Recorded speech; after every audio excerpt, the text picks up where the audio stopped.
exercise is so vital for our brain, that it supports our brain health and our body health. And indeed, that's true, provided it's done correctly.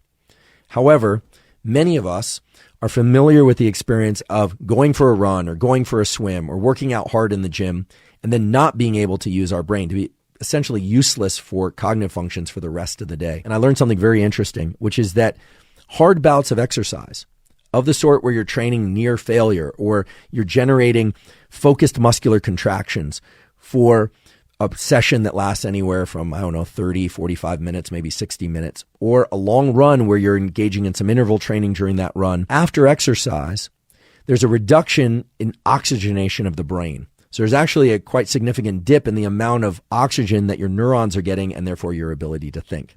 So it's important that you control the intensity and the duration of your training sessions so that you're still able to do well in life and lean into life the way you need to, because I'm guessing most of you are not in a position to just prioritize your physical training. You also need to use your minds. I'm certainly familiar with wanting to get exercise, but also the requirement of needing to perform cognitive work throughout the day. It also turns out that you can leverage something interesting about exercise and nerve to muscle work in ways that can benefit cognitive function and focus. And it has to do with the way that your body and your nervous system predict bouts of intense focused effort.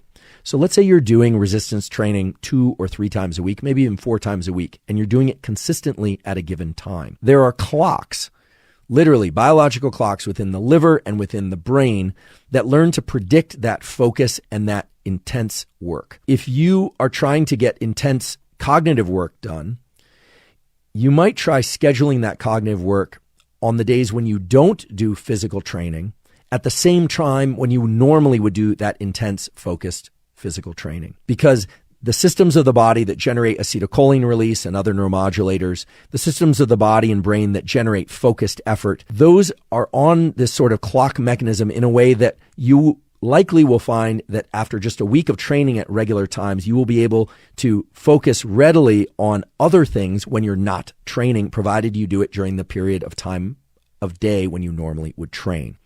So this is kind of an indirect positive effect. You're harnessing the focus and the expectation of focus in your nervous system for that particular time of day. And of course, we'd be remiss if we didn't talk about time of day for training. Turns out that whether or not you train in the morning or in the afternoon doesn't really seem to matter for sake of things like hypertrophy and strength, etc. Everyone seems to have a time of day that they prefer to train.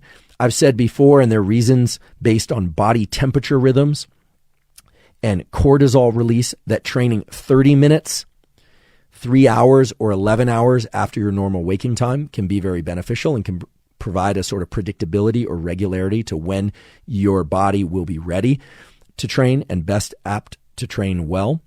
There is some evidence that training in the afternoon is better for performance, whereas training for body composition changes and strength changes, etc., doesn't really matter when you train. So you also want to make it compatible with sleep, compatible with work. That really gets down into the weeds of optimization.